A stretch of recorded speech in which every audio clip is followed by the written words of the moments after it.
What up, everybody? It's your boy Jay. What up, everybody? It's your boy Jay Busy, and Merry Christmas to everybody. So we gotta play that Merry Christmas song.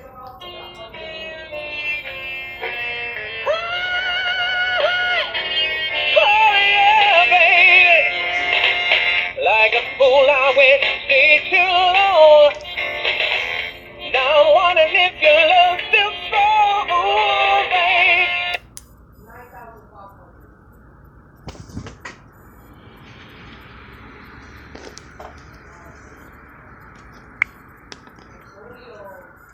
Well, damn, nigga, damn. Alright. So we're gonna be watching. Put it like this. Put it like this. Put it like this. Put it like this. Boom. Boom. Boom. Boom. Alright, so we're gonna be watching three horror stories today. I want you guys to like and subscribe. Merry Christmas to everybody.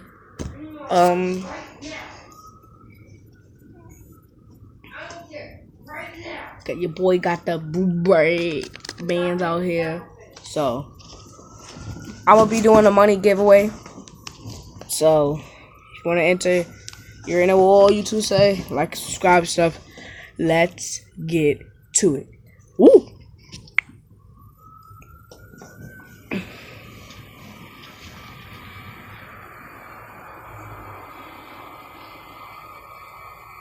Back in high school, I took a mysteries and mythology type class, or something like that. I don't remember the name of the class. It basically just had to do with real life myths. I was into that kind of stuff. I was taking the class with a good friend, who I'll call Ben for this story. The teacher of the class took us on a field trip to a nearby abandoned village with an unknown past. The village was built in the early 1900s, but seems as though it had been quickly abandoned shortly after it was built. The bus ride there was about 20 minutes. All of us were glued to the bus windows as we pulled up some sketchy-looking, decrepit road cutting through dense...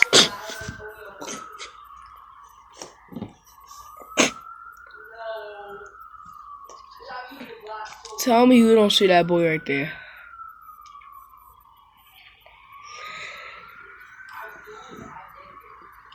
Yo, when I see that boy right there with the blonde hair, yo, he got the most funniest. They looking up the window like somebody's got knocked out. Damn. Forest. The road eventually led to a clearing. We were there.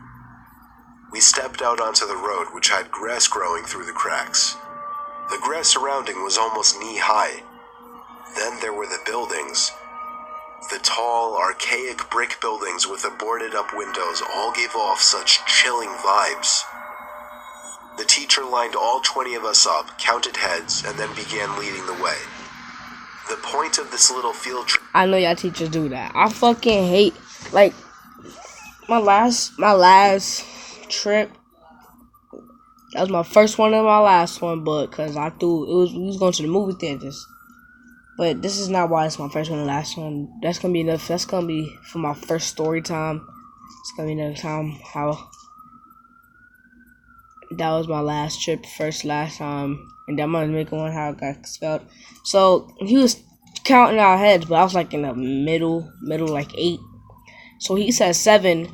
He came to me. This is his hand right here. It says me. He finally got the tap. He said, got the little tap, lucky tap right there. I was so fucking mad. So yeah, let's get back to the video. Was to use the so-called skills we learned in class to see if we could put anything together about why the village may have been abandoned so long ago. Some of the buildings had holes in the walls to serve as entryways. There were even holes in the ground next to some of the buildings, seemingly dug to get into the basements of some of the buildings, which seemed creepy. There was one building, though. It stood taller than any of the others. It just intrigued me the most. While the teacher was leading the group towards the village church, Ben and I decided to sneak off on our own to look for anything interesting. When we walked off in the direction of the tallest building, we saw a hole in the ground.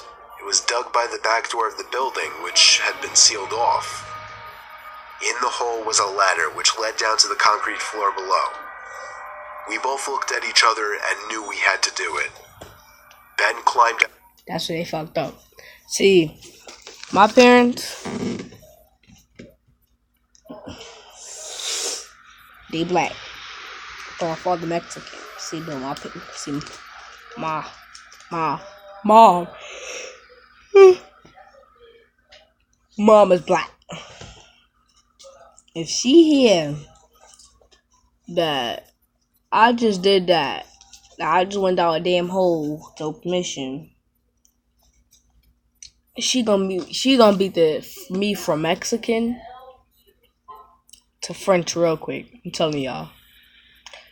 They fucked up when they just, oh, holy shit. Well, I'm just gonna get my ass down. Oh, I'm down there now. Oh, what the fuck? No. Yeah. And then he think he gangster because he got the little bat. Got a little bat right there. Shit, they ain't gonna fuck with me. Might go, oh yeah, you right. My fault. Anybody gonna fuck with me? Yeah, I got the back glasses. Got the back hat. Anybody gonna fuck with me? I ain't gonna do shit. Y'all niggas is bitches out here. They ain't gonna fuck with me. Shit. So yeah, they fucked up. Let's go back to the video. And first, then me. Luckily, this was just around the time Apple started putting flashlights on their phones, so we had a source of light. It was creepy down there. There were a couple of beer bottles, one graffiti tag on the wall. See, I ain't gonna lie. I'll fight you. I'ma fight you. Like, I'm not gonna be one of those boys that, oh, I'm gonna talk shit, but then I'll fight you. But, see, me, I'm a pussy too. Oh, I forgot you can't curse on. I'm a popcorn at too. So once I see something out that scares me, I just start running. They dumb. They saw. I know they saw that right there. I know they saw that right there. They dumb. I would just be running. Let's go back to the video. And dusty wooden planks everywhere. There was a wooden stairway which led up to complete darkness, since all windows and doors had been sealed shut from above. We had already gone as far as to enter the building, so we figured we'd go up the stairs too. I went first, and with each step, the creakiness of the 100-year-old wood made me feel as if I was going to fall through each and every step. Ben followed suit. This floor of the building was very tight. It seemed like there were many openings going off into different, smaller rooms. It was so dark in there, you would never even guess it was daytime. Ben and I were honestly starting to get creeped out in there, and agreed to go back outside. But just then, there was a noise in one of the tiny rooms. Like a big rock hitting the concrete floor. Guys, I feel like I should not. See, I'm getting tired, so I'm gonna do two of the videos. So yeah. A normal instinct would be to run, but Ben and I froze, locked eyes for a moment, then both tiptoed over to the opening of the room. We shined the lights into the room and ran. We ran back down the stairs and then up the rusty ladder back outside. We caught up to the group out of breath. We didn't. Whatever they saw, I know it's scary. I would have been out that damn shit by the time you turned around. I would have been up with the class. You would have been dead. Say anything though to avoid getting in trouble.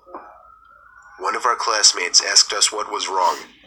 We told him we snuck into one of the buildings, and in one of the rooms, when we shined the light into it, we saw 3 guys standing maybe 10 feet away from the doorway, facing Ben and I in a weird formation, as if they were waiting for us.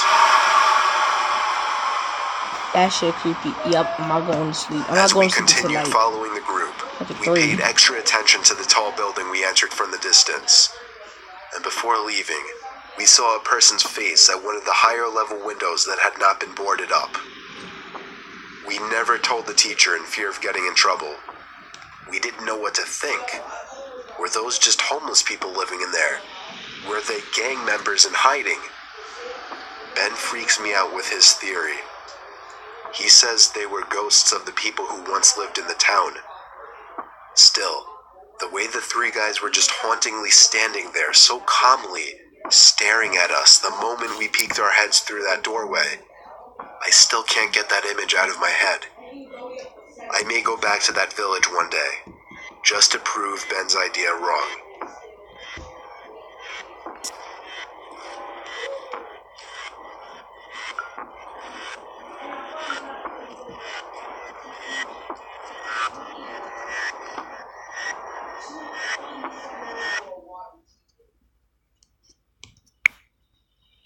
What up, guys? I'm back with another one. This is the Christmas Eve horror story. The last one, I ain't gonna lie, that shit was also easy. So let's get to this one. Let's get it.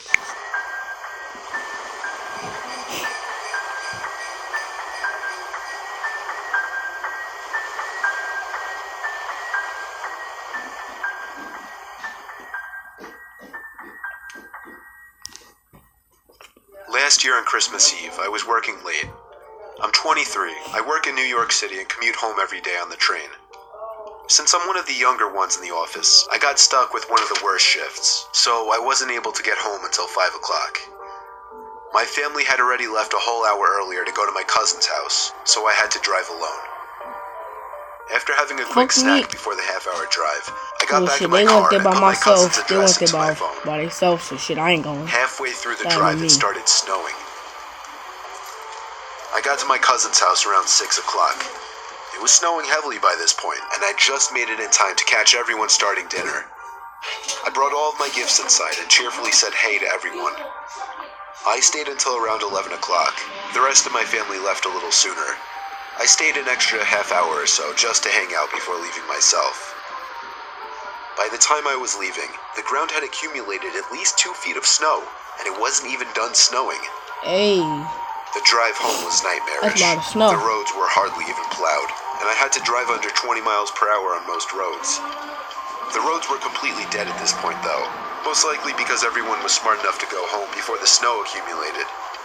Eventually I turned onto a main road that I'm sure would usually be bustling, but at 11:15 on Christmas Eve night, there wasn't a single car or a single light from a store. It was a ghost town. But then I did notice the flashing taillights of one car. It was parked on the side of the road, and the smoke seeping out from its exhaust with the taillights giving it a red tint. As I got closer, I realized there was somebody next to the car waving their hand in the air. I assumed something was wrong and they needed help. So, me being the good Samaritan I am, I pulled up behind the car. When I opened my door, the guy approached me immediately, barely even giving me time to step out. Or the snuff the He was an average-sized man, probably 5'10", 180 pounds. He spoke in a very demanding voice, asking me if I know anything about fixing an engine. I told him I didn't know much about cars. The guy responded very quickly to everything I said. He told me it's fine. He went inside of his car for a second, popped open his trunk, came back out, and told me to just wait by the trunk for a second. I had no idea what he wanted me to do. I was really confused. He walked over to the front of his car, and I heard him open the hood. I couldn't see anything he was doing since the trunk was blocking my view, and the loud wind of the snowstorm overpowered any small noises he might have been making. I put my hand on the back of the car and leaned my body in anticipation. Dumbass. When suddenly I heard 3 or 4 quick and aggressive footsteps in the snow behind me before I was pushed into the trunk. The man tried to close the trunk on me, but I kicked my feet up in resistance and held it up. I was able to overpower him and kick the trunk open completely. As I took advantage of the that's me all seconds the I way. had to get out of the trunk, I took out my keys. He tried to grab me now, and I dug my house key right into his neck. He fell to his knees and his scream Never echoed down mind. the deserted street. I was in my car and halfway down the road before he could even get up from his knees. Yeah. That's me right there. A little further down, I called 911 and reported the Oh, crime. you a snitch. That's what I mean. I came back in That- 10 minutes to Fuck find that shit. So hope you guys like this video. I want you guys to like and subscribe. Hope you guys go subscribe to my man Legend Team to go listen to me make music. Hey, peace out. Well, yeah.